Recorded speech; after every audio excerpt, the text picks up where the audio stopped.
Getting the job done right is the goal of every home builder and homeowner. As a member of our building community, All Access will become a trusted resource for every stage of your building and renovation projects. Plus, we're constantly adding new project guides, videos, articles, expert tips, and more for members only, because there's always more work to be done. Sign up now or give a gift to another builder at finehomebuilding.com/allaccess.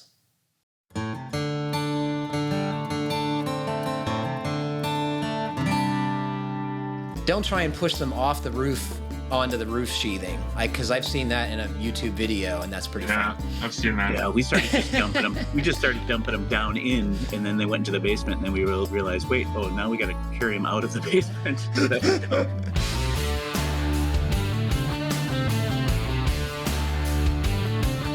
Welcome to the Fine Homebuilding Podcast, a regular discussion of building, remodeling, and design topics aimed at anybody who cares deeply about the craft and science of working on houses, even if you care a little bit. This is Senior Editor Patrick McComb. Today I'm joined by Senior Editor Mark Peterson. Hello there. Fine Homebuilding Video Director Colin Russell. Hello. And our longtime producer Jeff Rose. Hi there. Please email your questions to fhbpodcast@taunton.com. You can find previous podcasts and check out the show notes there too. Hey, thanks for getting on the show, guys. It's good to see you. Yeah, good to see you too. Good to see you guys. Colin, it's been forever. What have you been doing on your place? Last we checked in, you were working on two projects. One was a bathroom and the other one was a stair project. What's going on? Well, believe it or not, I'm still working on both, but the stairs were paused just because I moved to the bathroom.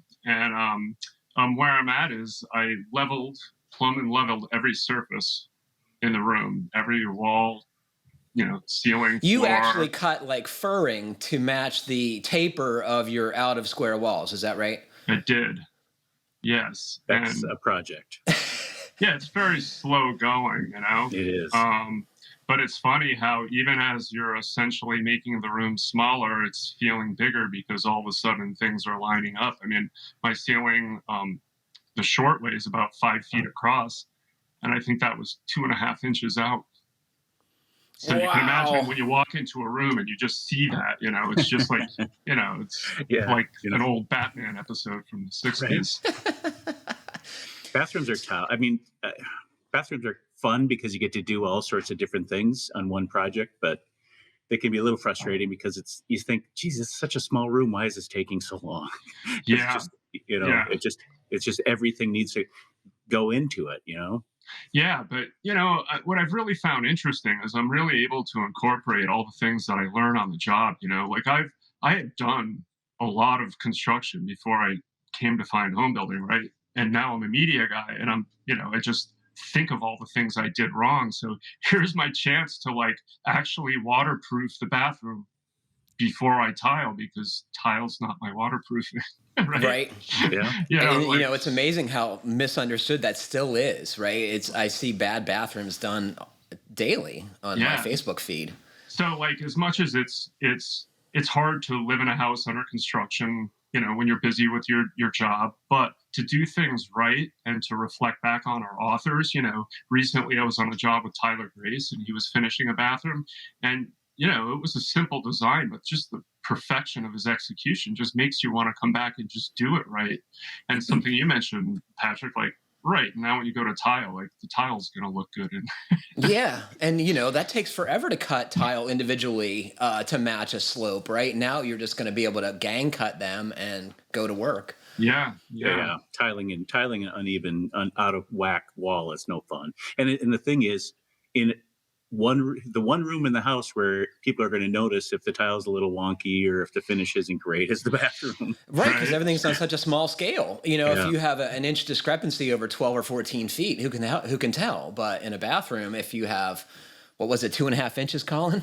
On the ceiling, 2.5 inches. Yeah. Yeah, that's going to be dead obvious.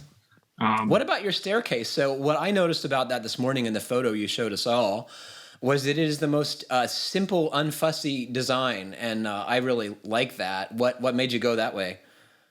I just think that I don't like ornate and intricate for myself. I'm very much into function like form and function equally. So like if you put a flare on something just because you can and it's not serving a purpose, I'm really not interested. Uh-huh. So I think there's beauty in function. So I don't know. I mean, yeah, I try and make them clean and blocky and sort of modern. And, you know, basically I'm doing my own version of like a shabby chic beach bungalow. That's Yeah. how I'm remodeling the house. As you can see behind me, you know, just the white paneling and such. Yeah, you got your nickel gap there. It's actually not nickel gap. I actually just did old planks buttered up to each other. So it's a lot less fussy than nickel gap. Like if you were in somebody's nice like ship room, it would be nickel gap. But if you're just in a beach bungalow on the shore, you know, outside in New York that was built in 1910, this just feels right. Yes, totally. Nice. Mark, I bet you've had a lot to do with your build. I bet you're getting a little nervous about winter coming. Am I right? More than a little. Actually, what I'm really nervous about right now is I spent a ton of, well, it's the same story. Nobody shows up. So I think I've been waiting for concrete guys for 3 weeks now, or more than that probably. Gosh. And we had a 2-week, you know, it's always the weather. And we finally had a 2-week stretch of dry weather. So what I did was, and you know, lots of promises when they're coming out.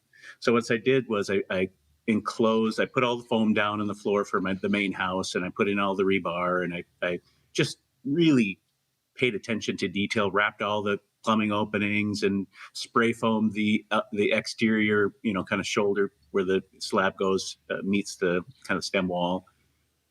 And what I thought I was doing was creating a great base for a slab, but apparently what I was doing... You made a bathtub. I made a big, giant swimming pool. Yes, we're supposed to get a ton of rain tomorrow, and it is what it is, but yeah, it's just... And this is an excuse to...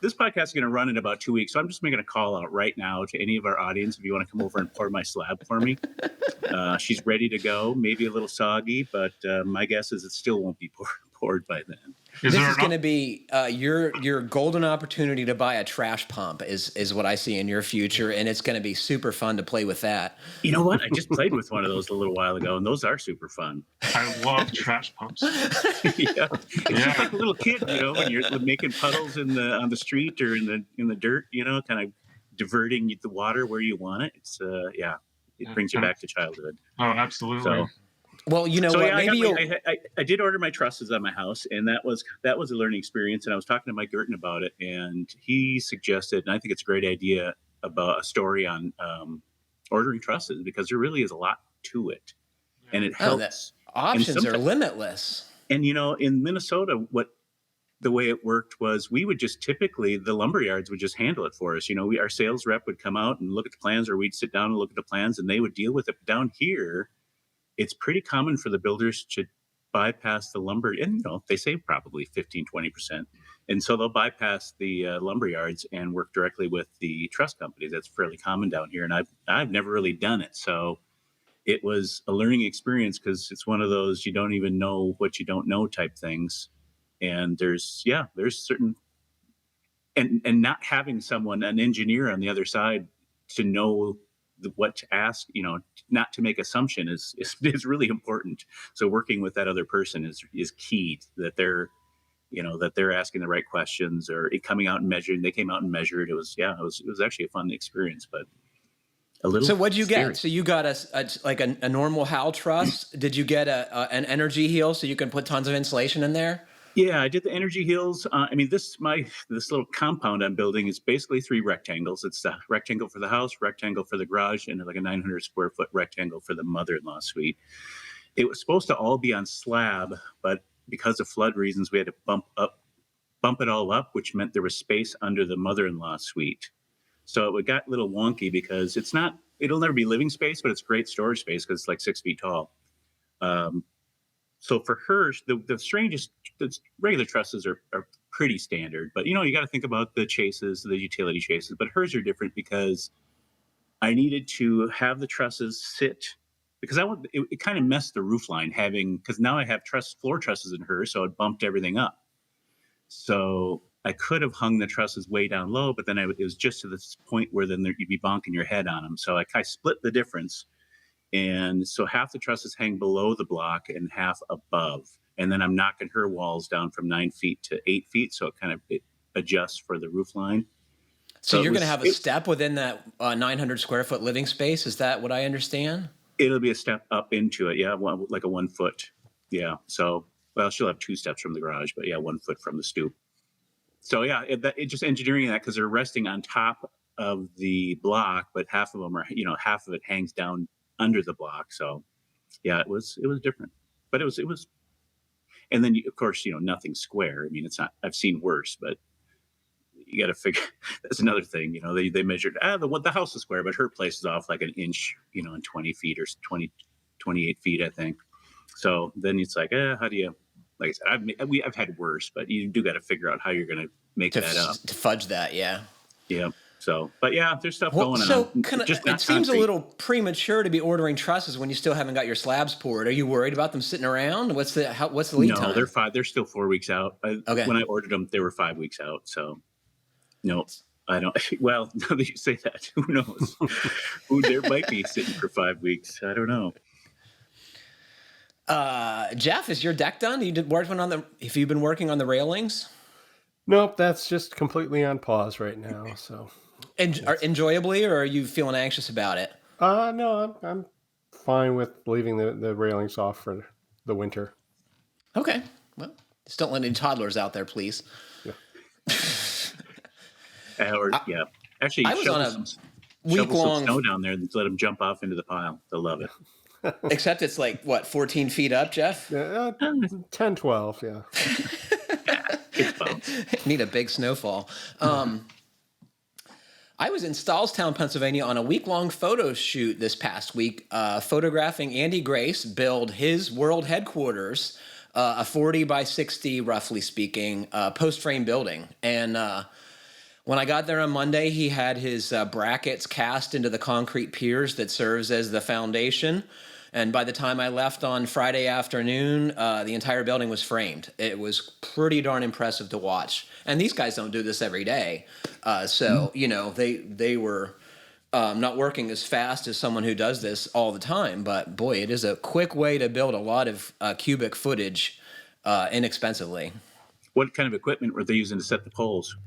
A good question. So he had borrowed from his friend a telehandler with four-wheel steering, and the crew was using a platform lift that he bought from somewhere in Pittsburgh for to the tune of $5,000, which proved to be a very good purchase because renting one of those for a few weeks would cost thousands, and he was able to buy this thing, and it worked great, I gotta say. So I put some photos in there. I don't know if you guys saw those, but it's a cool building. And his I don't know the space you're living in now, Mark, is built like this, but the trusses are spaced 8 foot on center, and the posts are made of 3 laminations, and the center lamination is a little shorter than the other 2, so they straddle the eave end of the truss and makes a real sturdy connection, and also makes it easier to place. You're actually dropping it into this slot and then adjusting the overhang instead of trying to adjust it in 3 axes all at the same time. So 8 foot? No, I'm looking up. These are 4 foot on center. Are they steel trusses? No, they're wood trusses, and then they use 2x6 purlins with special, they look like joist hangers, like a top mount joist hanger, and it's U-shaped, upside down U-shaped, and receives 2 purlins, one on each side of the truss. And the 8 foot 2x6s are plenty of strength for that 8 foot span. Is this going to be a storage building, or is it going to be like an office / storage? Or I think the latter. I think the actual division of the space is still being worked out, but it's a big honking building. And he was telling me as he was building it, I should have made it bigger. Of course. Have they discussed how they're going to insulate that? Because we've had that question a lot. It's how do you insulate a pool? So what Andy's going to do is he's going to put inexpensive house wrap on the outside of the girts, and then put up, I think it's called Insulnet. It's this fabric type material, and it might be something special for post-frame construction. It might even just be reinforced poly. But then they blow in fiberglass into that space is the insulation. And then his plan is to put liner panels, which are like plastic 4x8 panels, often used in milk barns and stuff like that. It's easy to clean. You sometimes see it in like commercial buildings and cheap bathrooms. You know what I mean? It's just meant to be a durable, easy to clean surface. With just like a little U channel that they all kind of clip into. I think, or in H channels that, kind of get them in the field. Oh yeah, H channel. Yep. Yeah. Mm-hmm. So it was very interesting and fun to watch it happen up quick. And so was it completely enclosed when you left? So it was all girded and purlined, no siding on it. So it was the frame. They hadn't done the tin yet. They had done the frame, and they're planning to put steel siding and steel roofing on it this week. I just watched. I'm sorry. Continue, Andy, please. Just one more question. So were you participating? I mean, were you up on the roof setting trusses, or? I'm just curious. I don't know if the insurance company would want me to say, but I couldn't resist wink. Riding up in the scissor lift to. And, it's part of my job, right, to see these guys doing this work up close. But I could tell you the farther back shots are what give it context. It doesn't make a lot of sense when you're looking at this enormous building and a very small part of it. You really need to be back to understand what's going on. Get perspective, yeah. Yeah. I can tell you it's the biggest in volume fine home building project I have ever documented with photography. It was just cubic foot, I win. What were you going to say, Colin? You were looking at the drone footage? Well, yeah, I had to really understand what you were talking about in terms of putting the 2x6 between. That I had to see it. Now I totally get. Could you explain it better than I did, perhaps? Well, it's just they're not running in the direction of the rafters. They're cross members. They're like joists that connect the but trusses, right? But going horizontally, so Yeah. No, it's wow. Look at that. How many square foot did you say? I think it's like 40 by 60 in rough numbers. And it has a 17-foot eave height. Yeah, that's nice. It's a big building. building. Heat it. And it was until you got to heat it. They're still working out what that's going to be too. I know a wood stove is planned, and he was talking about putting radiant tubing in the 6-inch thick slabs. So that's a good way to go. Especially for a building that's, with the doors and stuff that roll up, it's not going to be airtight. You just have to make it comfortable at that level where you're going to be working. If you keep that floor warm, you're comfortable. I mean, it doesn't even have to be, 68 degrees in there. It could be 50 degrees and you still be comfortable if that floor is warm. Totally. And it sure beats working outside. Oh, yeah. So in our ongoing discussion of design software, we heard from Zachary, who is a teacher in Annapolis, Maryland. Hello, FHB podcast. I thought I'd weigh in on the discussion of CAD programs. I'm a high school technology and engineering teacher who's been teaching CAD platforms for 10 plus years. While I don't teach any architecture classes this year, I have in the past, plus I do some light remodeling jobs in the summer where I use some CAD programs to help me. Additionally, I'm in the process of writing a building science class that will start to be taught next school year. Yay! And I've been looking for programs for that. You'd mentioned SketchUp and your hatred for it. I think that was me specifically who mentioned my hatred for it. It does operate differently from pretty much any other CAD program, and that does make it difficult. If you take the time to set it up and learn it, it can be extremely powerful. Also, if you have a very strong community, it has a strong community with a lot of support, which is a big advantage. So if you take the time, it's a great program, but it does have quite a curve. Zachary, I'm just going to say I've decided that my life is too short to take on SketchUp, so maybe others out there will do so. Chief Architect is pretty amazing software, but it's pretty expensive. You can design some truly amazing things in it, and it will take care of all the framing structure, etc. for you. It also has a lot of fixtures, furniture, landscape, and many other things to add to make it look like a true home. I would recommend it for anyone doing total remodels or additions, but not if you're just doing a single room or part of a room. For that, I would recommend Chief Architect's other program, Home Designer. This is essentially Chief Architect Lite and has many of the visual and design aspects of Chief Architect, but not the extensive customization and structural aspects. It's extremely easy to use, and I would say most people could simply start playing it and figure out most of the software easily. I would say for the original question that this is probably the best program for them due to its price and features. There is also Autodesk Revit, which is a monster of a program. It's what's used to design commercial and industrial buildings, as well as large housing projects. Its price reflects its abilities, and while it is extremely powerful, it's significant overkill for anyone doing some remodeling work. Thanks for the great podcast, Zachary, Annapolis, Maryland. Well, that's helpful. Did you guys know about this other program, Home Designer? I didn't. I did I did not. not. Yeah, No. good to know. So my only thing with me messing around a little bit with, and this is years ago, my only advice on that whole subject was, if you're not going to do it on a regular basis, I mean, if you're going to do this just for one project, it's not worth it. You got to just pay somebody, because there is a learning curve on all of these things, and to take that much time to learn it and then do it, you're going to forget it if you don't do it again in weeks or months for sure. Is this personal experience or? Yes, I've yeah. tried SketchUp, and with SketchUp, I think I've tried it like 4 times. Like, oh yeah, I'm gonna do, and I got pretty good at it after a 15-hour, 20-hour learning curve. But then 3 months later, a year later, I'm like starting literally at zero again. I bet you it comes back faster though, because I've had to start and stop using SketchUp a few times, and like it's the kind of tool that until I had a big project, I wasn't going to just sit there and practice. So when I designed a huge deck, and at one point for my friend in Vermont, I'm like, I'm going to learn SketchUp to design the engineering of this deck, and I did, and I got really good at it. And then a year later, it was like going back to it was like I thought I would be, versed in it, but it did come back relatively quickly. So okay, about twice a year, I have projects where I need to use it. But I don't know. I'm doing smaller scale stuff like decks or sets that I'm trying to explain to somebody to get approval on. I'm not doing like house plans and materials lists. Do you know if these programs qualify as an engineer in and of themselves? I mean, so for like a big header beam, if they're laying out trusses for you, what have you, I mean, will they kick out, hey, you need this side of beam, and can you show that to an inspector and say, hey, my chief architect told me this is what I needed? Does it work that way, or do you know?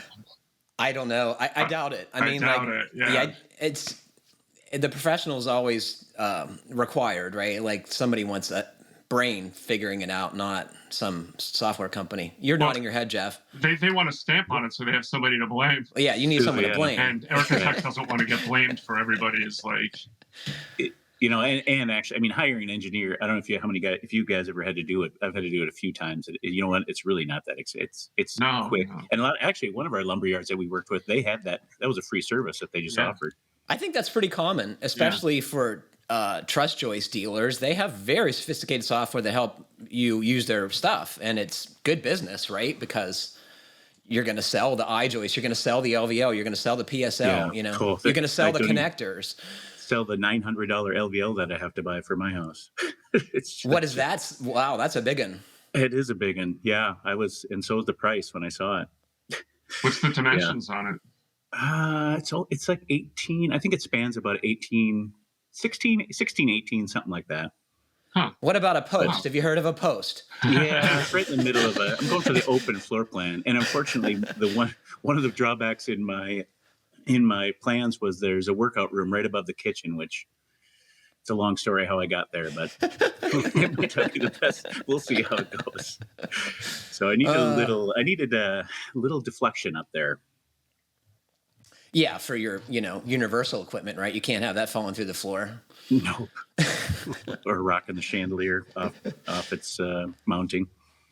Mark, this predates you. I don't know if Colin remembers this discussion, but I don't know. Months ago, we heard from Jesse, and Jesse was considering a career change and wrote into the podcast for some advice.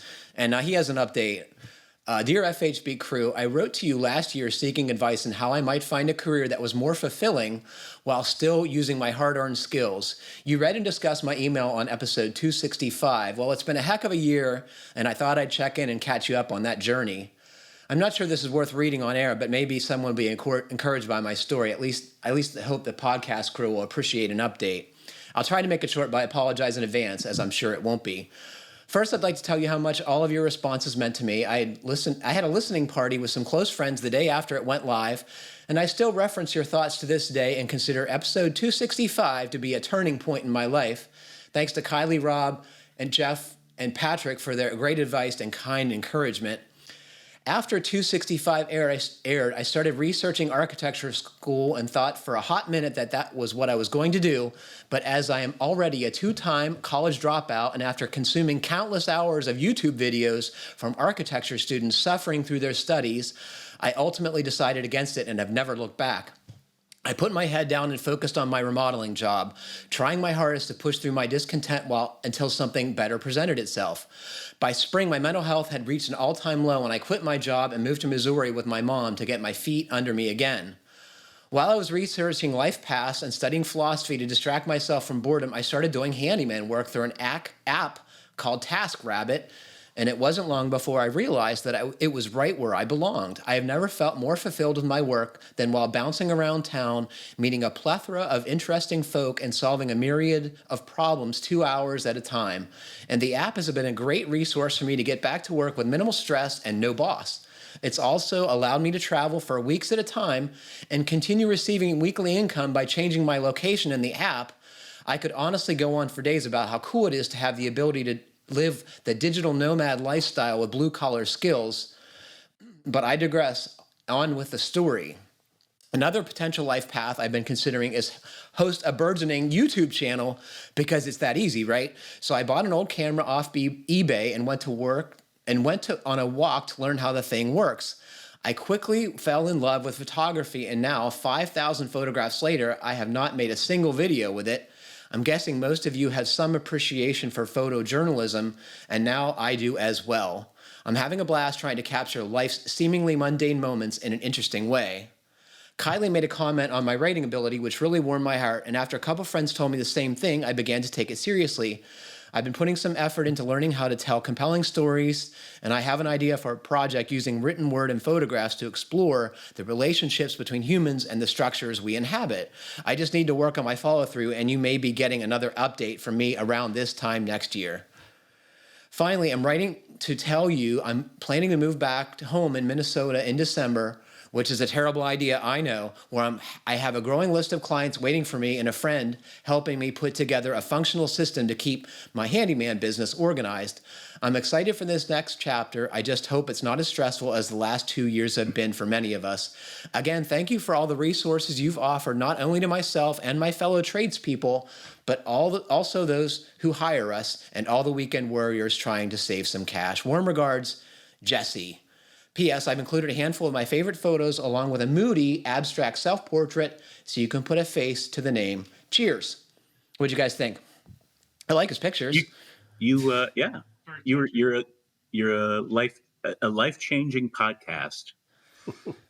I'm not sure this one. I don't think this one probably will call. Maybe, who knows? Maybe we'll change somebody's life today. But well, maybe someone will hear Jesse's email and be inspired. Right? It's not unlikely to come from us again. I think it's great.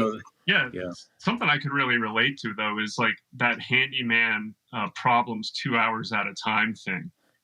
You know, I totally agree. It's sort of like the most satisfying part of a job anyway, is solving the problem. So if you could do it 3 times a day. Yeah, exactly. Especially for someone with a short attention span like me, who gets bored after after a very short amount of time, I want to move on to the next project.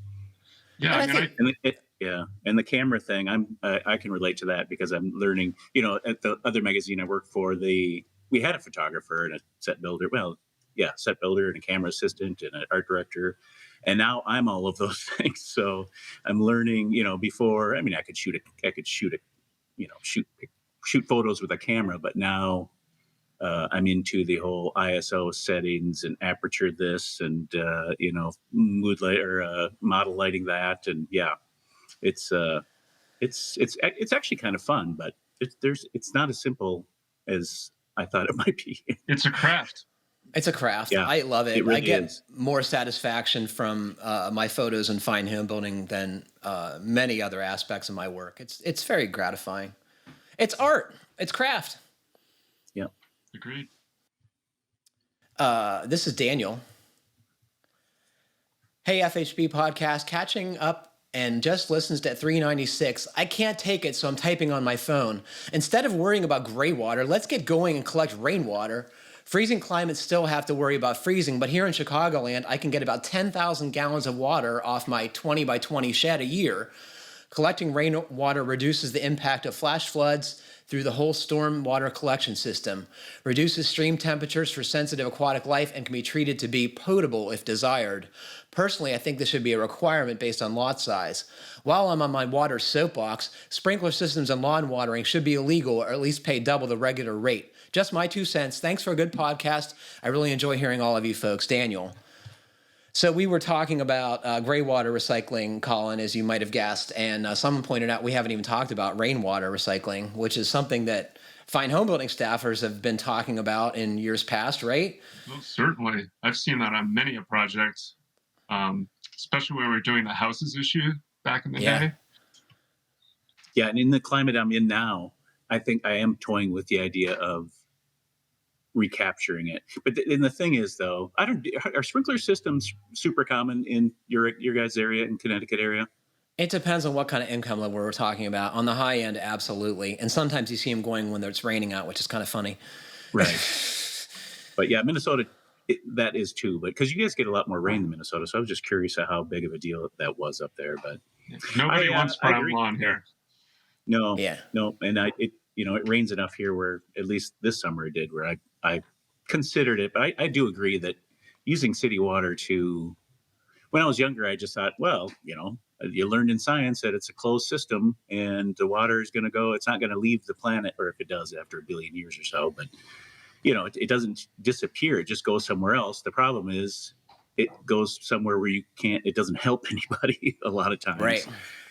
Minneapolis, St. Paul, a suburb of St. Paul, or there was a really high-end lake. Well, if it's in the city, any lake in the city is high-end, but there's a lake called White Bear Lake in north of St. Paul, and it basically is now just White Bear Field, because apparently the new suburbs in that neck of the woods drained the aquifer that kind of kept that thing up, that it just, it just disappeared. What recourse do those folks have that thought they were buying lakefront real estate?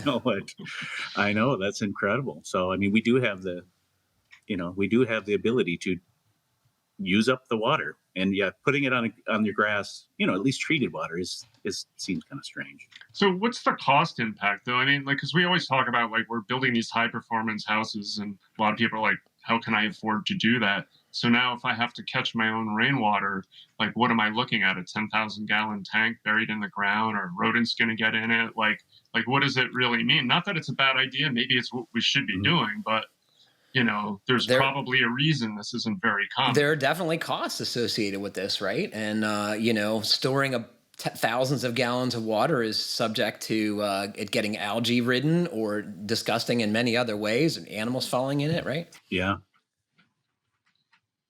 And water is cheap. And I'm not an advocate for wasting my water bill going up, but as long as it's cheap, the people aren't going to spend the 20, 30,000 or whatever it's going to cost to do it. I think it just depends entirely on where you live. If you live in the desert Southwest or parts of Texas or California, maybe we should be doing this. Mm-hmm. Agreed. Sand lawns. Or just get rid of lawns. Is that what you said? Yeah, sand lawns.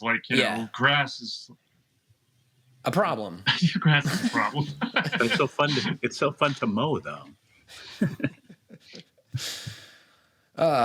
This comes from John. The podcast made me want to respond with a recent decision I made on my own house remodel, specifically regarding chimneys. The house was built in 1944. It's a single level slab on grade with ducts and the poured concrete floor. Have you guys heard of this? In a period of time, post-war, they were putting steel ductwork under concrete slabs, and you can imagine what a disaster that becomes. Mm-hmm. Plus, it was asbestos. Yeah. A lot of times. 75 years ago, the house had one of those whole house fans that blew air into the attic. It was a great idea back then, 75 years ago, but these days in this area, Montgomery County, Maryland, we have nights when the low temperature is in the 80s and often wake up at the outside of the house and windows covered by condensation. Also, I thought I would add that the original attic insulation was balsam wool. Kind of interesting. Have you guys ever seen this? It's actually in my mom's house. No. Really? No, I've never come across it. I mean, when I did a little search on it, it actually seems like a pretty good idea, just because where else? I mean, where else are you going to use this? I mean, it just seems like a good use of a byproduct from, the lumber yards. But then again, boy, how do All you I can treat tell it you for- is it was really sad when it got all over my model railroading, stuff. It made a colossal mess. It's disgusting. I wonder how they I wonder if they did fireproof it. Can you imagine if that stuff caught on fire? Wow. It had And foil you think facing. the termites would just love it. That would be like heaven. It would be like a buffet for the termites, I would think. Well, in my mom's house, the attic was 100 degrees and it was bone dry, so termites would have they would have dried out. They wouldn't have been able to live there. 15 years ago, when we moved in, the house had a broken oil furnace and propane water heater. We needed to replace the furnace and decided to switch to a heat pump and electric water heater just to get rid of the CO and explosion-related fuel sources. The house also had a wood-burning fireplace, which had blowers, ducts, etc., installed in the 70s. It was a dud. I tried. I put a ton of fuel through it. It had no impact on comfort or cost. So we stopped using it. We considered a new fireplace, but honestly, the cost and other aspects of a new fireplace made us not just care about it anymore. Our current renovation made us need a new roof, so we took this opportunity to remove the wood-burning fireplace, which is being converted to an entryway closet, and removing the old masonry chimney, which only served the oil furnace and propane water heater. Taking out the chimney gave us exactly enough square footage to add a laundry closet. The removal of the old fireplace gave us the opportunity to add a nice entryway closet, and more importantly, we have 2 less holes through the roof and 2 less places to air seal. Also, you mentioned IR cameras. I have one of the first generation FLIR 1 cameras. It's the one that connects to your smartphone. I got it based on a story that FHB did, I think. It is amazing. On cold days, I can see all of my studs through the drywall, and I can see which breakers are using the most current. I can see plumbing. I can see where the plumbing and drains are in the poured slab. When we had our renovations done, I could even see where the hurricane clips were in the framing. I'm thinking of upgrading to the latest model. I hope I won't be disappointed. Well, that is good to know that one of our pieces of editorial was useful. I think Matt Milham tested this a couple years ago, right? Yep, it was Matt. I bought back in the construction depression, the 2009, 2010 era. My business partner and I, we were building houses for nobody wanted to buy them. So we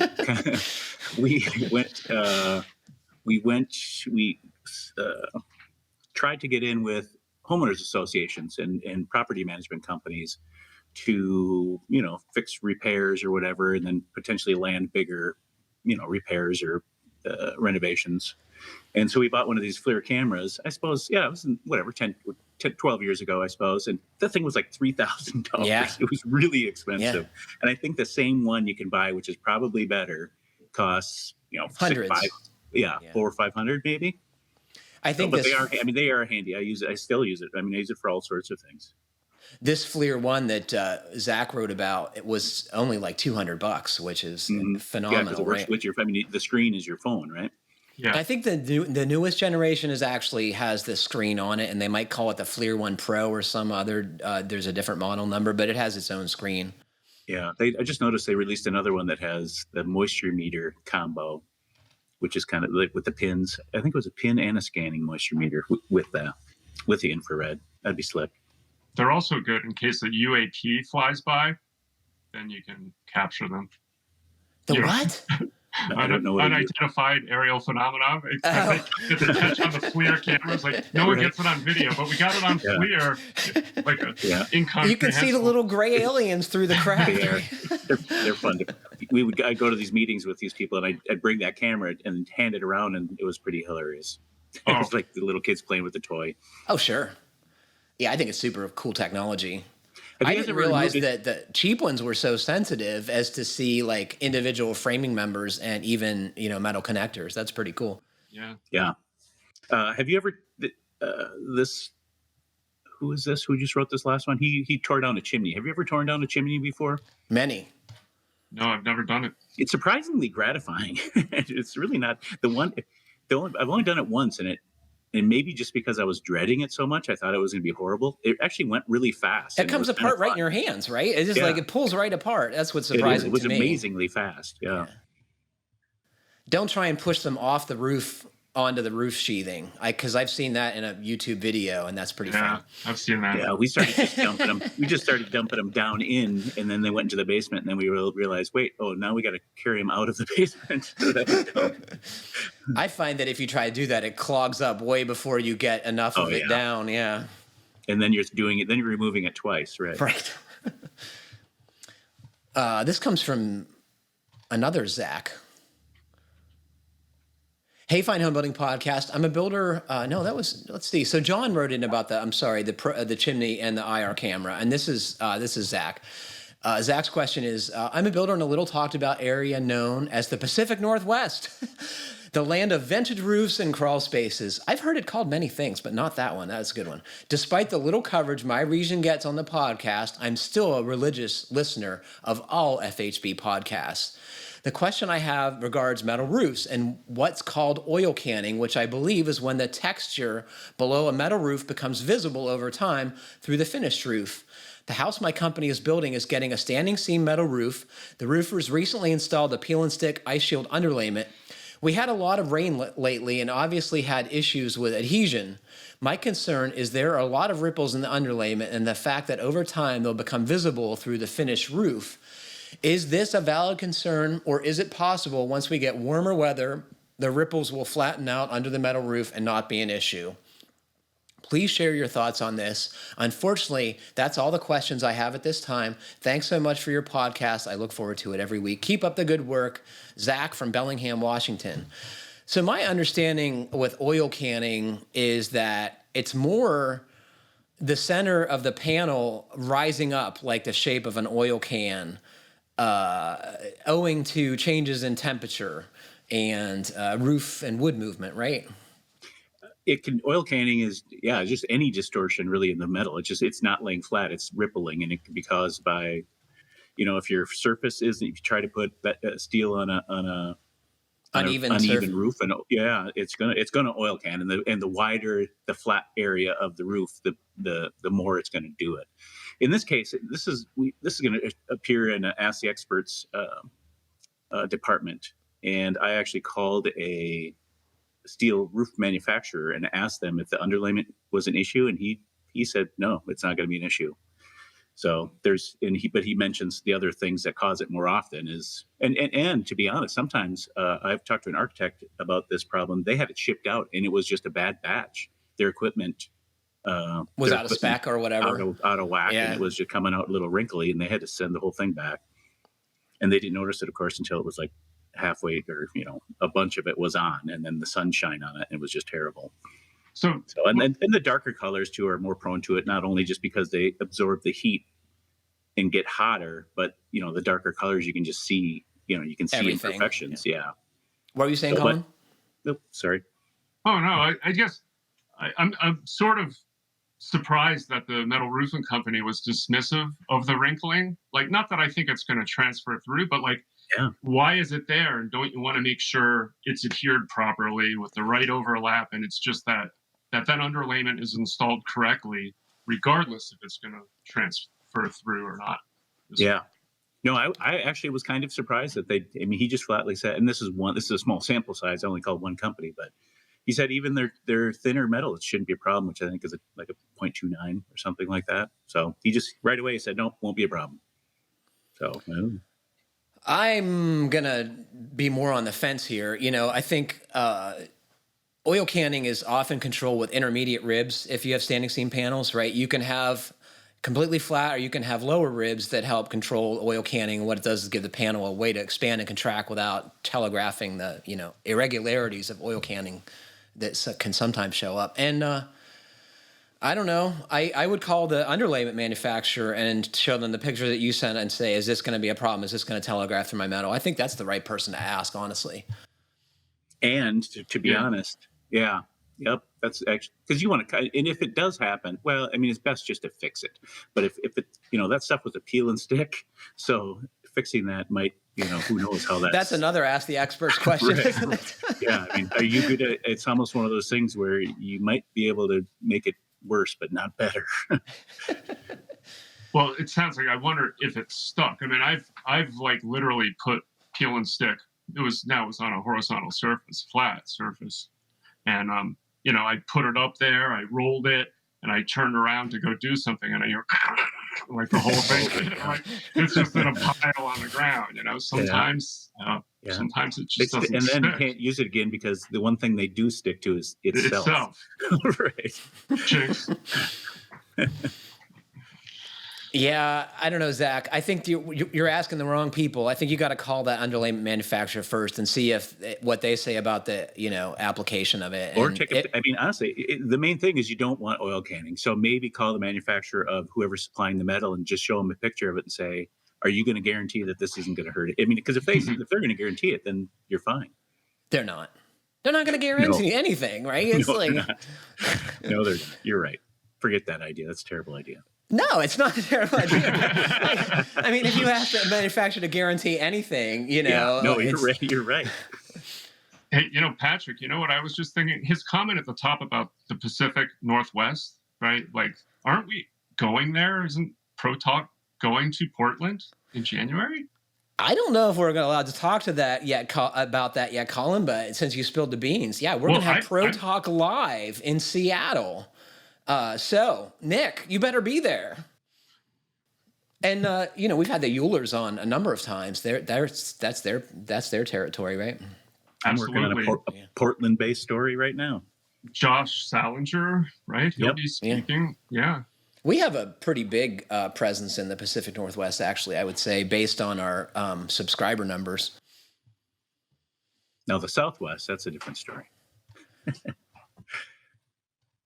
Yeah, very little, but I think it's, we've been trying to get there, but we're not having little success. They don't have any problems with their houses, so there's nothing for us to talk about down there. And there's air sealing, who cares? This comes from Andy in Roxbury. Who's typing? Is that you? You got a memo you got to give? What are you doing? I was asking. I'm like worried that I wasn't supposed to spill the beans on the Pro Talk Live. So I was like, just like, uh-oh. Jeff's giving a nonverbal response here. What's the worry, Jeff? Do we know? I have no. This is the first I've heard of this thing. So yeah, he can. Well, congratulations. Yeah. So we're having like a little symposium, Pro Talk Live, where we're going to have some speakers, and takes place in January 13th. There'll be more coming out. More to come on that, but we like the Pacific Northwest. This is once again from Andy in Roxbury. I'm pretty sure no one has ever done benchtop joiners in Fine Homebuilding. I'm thinking of buying one as a companion to the job site table saw we use. We do a lot of stock prep on site for build-ins, casing, base molding, and so on, and we're always faced with how to dress a ripped edge. While sanding or power planing will take the saw marks out, neither really leaves a square edge. Are any Fine Homebuilding podcast listeners using a benchtop joiner on the job site? Andy. Well, what do you guys think? Have you seen one of these on the site? I never have.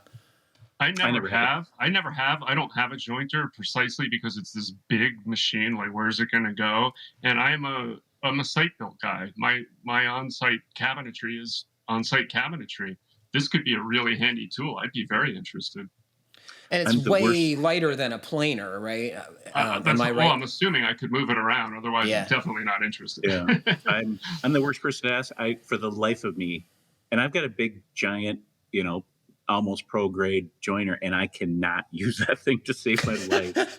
I brought it here with me on our last move, and I looked at it 100 times, going, I'm not bringing it, and I just I don't know what, if it's out of whack or if I just am completely incompetent, but I cannot use it. I end up just using my table saw, either just eyeball the first one and flip it over, or screw it to a straight board and use that as a guide. But Nowadays, with a track saw, I really don't hardly ever use it. I don't know why I brought it with me. Well, so I think Andy's talking more about like fixing up the ripped edge, right? To make it square and clean. And what I've seen people do is like get several pieces of stock ripped to the same width. You seldom need just one, and you put them through the planer together, and it makes them all uniform width, which is something you can't guarantee with a joiner. So, I mean, I've done that, and I've seen other people do that. Of course, that's a great tip. a joiner is less expensive than a planer, but a planer can also thickness more easily than a joiner. You can also thickness on a joiner, but boy, it's slow, and I always worry I'm going to take a knuckle off. Yep. I know a buddy who just had a joiner accident, and I didn't see the gory details. Thankfully, he didn't. One of those inconsiderate people on Instagram who shows the gory wounds on their feet. I'm like, oh, geez, thanks for that. But he did have, I think, bandages on 4 of his fingers. So that would not have been good. Man. I'm going to be forever spoiled. The Fine Woodworking Shop had a 16-inch Italian semi-joiner that you could actually like flatten a board perfectly, and it had a helical head, and it didn't actually. It had replaceable blades on the head, and boy, it just did a beautiful job. And everything else would be inferior to that. That could trim your fingernails if you weren't careful. This was a big thing.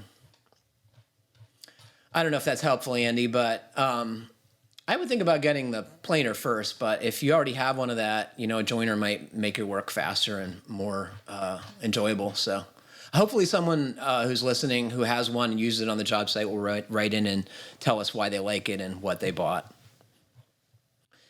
This comes from Keven in Nashua, New Hampshire. Hi, FHB podcast crew. I've been listening to for the entire time since the first Fine Homebuilding podcast, I think. I don't think I've heard about what your suggestion basement finishing details are, but maybe I missed them. I have an 8-year-old home with what you would consider a very typical New England basement with just under 8-foot ceiling heights. We're looking to create a big open room for our 3 boys to hang out and watch TV and possibly get a ping pong or pool table. There is a vapor barrier under the concrete, but no insulation on or under the foundation or under the slab. I do run a dehumidifier in the basement just in case to keep the humidity in check. And I will want to incorporate some kind of ducted dehumidifier to deal with the entire basement once it's finished. The space will include 3 different spaces. The full basement is 1,572 square feet and will have a walled off section for a wood shop of about 700 feet on one side. In the middle will be storage and a utility room of about 380 square feet, and then the soon-to-be finished space of 716 square feet on the other end. I'm thinking about using some type of dimple mat rolls on the concrete floor and taping the seams, and probably using 3/4-inch Advantech subfloor screwed down to the concrete as needed to take out any of the movement.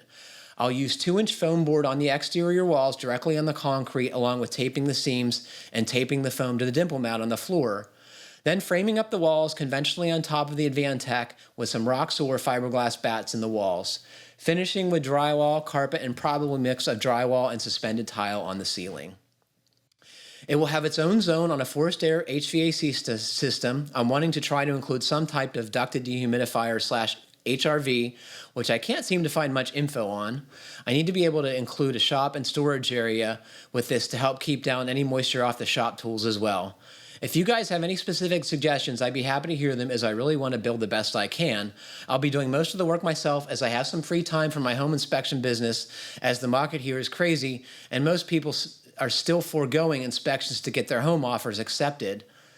I know Patrick doesn't think highly of home inspectors, but I can tell you it sounds like you may not have had the best experience with yours, and we are not all the same. A home inspector also only has about 3 hours to take a non-invasive look over the entire home, and we do all try and catch the major items, but each home inspector will have a slightly different list for the smaller and more common issues around the house. As New Hampshire is known as the live free or die state, let's just say anything goes in your own home, as you can really do all your own work and almost nobody's pulling permits, and only larger remodelers are pulling permits. So we can see some very creative ways of home building. All the best, Keven. Well, Keven, I don't think highly of home inspectors, but I've met a few that are pretty cool. Yeah, the podcast you had with the inspector, I think from California, maybe it was a good one. Yeah, I agree. He did a very good job of representing his kind. Do you remember his name, Jeff? I don't. No. Let's see if I can. But he was, he's from Sacramento area. As far as the build goes that he's talking about, I don't see anything. I mean, it sounds like he's doing it the right way. I mean, the main thing is just I don't know that. I mean, what do you think about the dimple board? Maybe I missed it. Did he say that he had moisture issues right now, or did he say it's dry? He really just said he had the dehumidifier in case of moisture. He didn't mention any type of leakage or moisture on the floor. I would double check to see. I mean, you might not even need the dimple board, a full dimple board, if it's because that's going to raise it up. Those things are about an inch. They're like an inch, aren't they?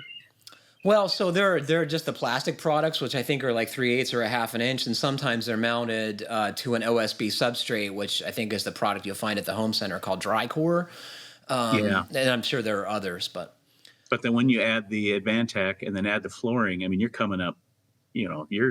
Watch that last step coming down the stairs because it's going to be an inch and a half shorter than that's something steps. I hadn't thought about. If you're going to need to relay out the basement steps for sure. Yeah, Well, and you may not need to. You could do. I don't remember in the old school ways of checking moisture. Wasn't there a deal where you would tape a thick piece of plastic to the floor? Does that actually work? I've never. No, done it's unreliable, and like the wood flooring folks say that's not a reliable test. It seems. I mean, who knows? But yeah, get somebody down with their camera before. Speaking of FLIR. So is the dimple membrane cheap insurance? Are you going to say, Mark, or no? I'm just saying. I mean, you can't go wrong with it. Besides raising your floor height so high that you might have to redo the stairs. But I don't know. It may not be necessary. It's also expensive, is it not? Couldn't you put very expensive. If you don't have water that's going to actually like run through the dimples to a trench drain? If you're just trying if you had to luxury, yeah. You know, if you're throwing luxury vinyl tile down, I mean, and it's not anything more is going to go wrong with it. But yeah, no, I mean, he's certainly going I didn't hear anything wrong with the way he's doing it. I didn't either. I would tell Keven to, chill out on the HVAC system and dehumidification until you figure out what you need, right? Like basement loads are very low, especially if you're going to insulate the walls. You probably don't need an HVAC system. You probably need a run off your existing one, And as far as a ducted dehumidifier, they're pretty big capacity. They're made to be whole house dehumidification. And if you want to learn more about that, we recently did a piece, I believe it was written by Scott Gibson in Fine Homebuilding on whole house dehumidification. It's a piece I helped out work on. It'll explain the ins and outs and what people are doing with these things. I would wait to see what you need before you decide you absolutely have to have a dedicated HVAC system and dehumidification system. I just did a story on conditioning garage spaces too, and that was the advice of this author was wait until it's all done and see if you need it. Because typically that type of piece of equipment can go in after the fact in some way, shape, or form, and it's not a big deal. And it's going to be small. I mean, like I said, at minimum, Keven, figure out the loads and figure out what you need. It's going to be surprisingly little, is my guess. Might be a great place to use a mini split, for example. Yeah, because you can want a control zone, control and dehumidify with it too. And absolutely. None of us have finished basements, right? Your basement is kind of finished, Colin. I don't even have a finished grade. My entire house isn't finished, so. What's it like living in the barndominium? Oh, it's this first winter. You know what? It is getting chilly. I'm gonna have to find a little bit of heat. I was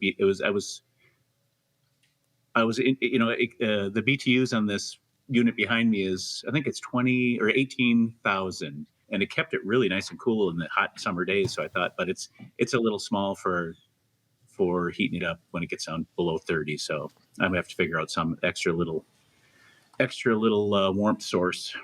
So do you have overhead doors in that building? There's one big overhead door, yeah. 3 windows, whenever, yeah. That's a big heat loss, I'm sure. It is. Yeah. Yep. So, but a little space heater, and it's it's not as bad. It's one of those things where it's amazing what you can get by without. Because I'm looking at a big store. I bought one of those big shipping containers, and that's where all my stuff is, kind of at the bottom of the hill. And I look at that stuff, and I'm just like, what's in there that I really need now? Why did I bring all that crap with me? So, but yeah, no, it's all right. My wife's a trooper. I'm not sure how many other women would appreciate it or tolerate it.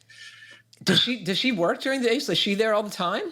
You know what? She just got a job down here. So now she does. But before she was here, for the last month or so, she was here all full time.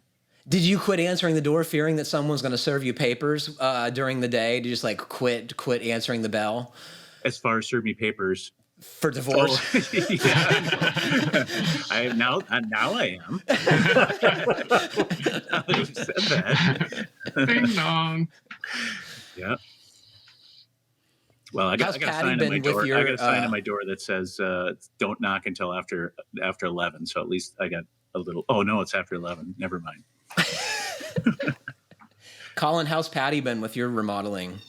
Oh, patient. Yeah. It's not easy on anybody, but it's, the house is improving. It's going to be great when it's done. And, but it's not easy to live in construction. I don't recommend it. Definitely can test a relationship. We started that way. When she first met me and we moved in here, I had like cut the roof off the house. So like half the roof. And she didn't really understand what this meant until she like got up in the middle of the night and opened the bedroom door to the sky raining on her in the kitchen. It's like, it's raining in the kitchen. I'm like, I know. It's all right. It really takes compatible personalities to live through a whole house or a major remodel, right? It's a very stressful thing. I have great sympathy for contractors who have to deal with families who are negotiating a huge remodeling project. You have to be therapist. You have to be very patient. Oh yeah. We turned a few jobs down where one of them was they wanted us to remove the whole roof, and we're just like, you want to live here during that? No, we're not doing that. That seems fraught with peril, doesn't it? So that's a lawsuit waiting to happen. Yeah. On the subject of Pro Talk, someone suggested to me that we need to have a real estate appraiser, and maybe it was Ian Schwant who recently had his new home appraised. So if anyone out there could put us in touch with a real estate appraiser, it would be a very interesting conversation. I would love to talk to them, and I bet Mark would too. So, Mark, you've been doing a great job with the Pro Talk podcast. Thank you for that. You're welcome. It's fun. And just so people know, it's a lot of work that what Patrick's been doing. A lot of work. It seems, you only hear us for an hour or so. But yeah, there's a lot of emails back and forth, people saying they'll show up but not, and changing days. And yeah, it's just a lot of correspondence with folks, and we get a lot of letters, which is great, but we like to read them. So that takes time as well. I would say if you have any suggestions for Pro Talk, please send them along. Right, Jeff? Yes. Send them to Jeff, all of them. His personal phone number is... I want to show you guys something that, one of the great parts of my job is that I get to learn about all the amazing tools from all the amazing people that have an affiliation with Fine Homebuilding. And I don't know if you guys can see this, but this is I think it's pronounced Vera. It's an Austrian company, ToolCheck Plus, and this includes like every driver bit you would ever need. This one is the metric version, so it includes a little section of 1/4-inch drive metric sockets. And perhaps coolest is the little teeny ratchet that allows you to get in spaces you might not otherwise with a driver bit or a socket. And it also comes with a little tiny nut driver and an extension. And what's amazing about this is it all stores on this little package that's maybe like 8 inches long and 1 inch thick, maybe 3 inches wide. And God, it's just such great design. It's fun to touch it because it's so good. Where's that going to go? Is that going to go in your back under the seat of your truck? Or? Well, so what's funny about this is I'll keep this around and never use it because I already have like all these driver bits and I have all these sockets. Yeah. But you got to have something like that in your vehicle. It seems to make sense to put in the car, right, or in the truck. Yep. Yeah, and it's perfect size. Yeah. And the metric seems to make sense for automotive applications lately, right? Mm-hmm. Well, it's been a good show. Do you guys have anything you want to add before we part company? No, I'm ready for coffee. Yeah, it's time. More coffee. Yeah. And I don't think I think my prediction came true. I don't think we changed any lives today, but there's always next week. My life will never be the same. Right. Yeah, I guess it could be changed in that way too. Well, unfortunately, that's all the time we have for today. Thanks to Jeff, Colin, and who's here? Jeff, Colin, Mark? and Mark. Thanks for that. Thanks to Jeff, Maybe Colin, I and won't Mark be for here. joining me, Probably and thanks won't be here next week. thanks to all of you for listening. Remember to send us your comments, questions, and suggestions to fhbpodcast@taunton.com, and please like, comment, or review us however you're listening. It helps other folks find our podcast. Stay safe, everybody. It's always a pleasure spending time with you. Thanks very much for listening, and keep craft alive.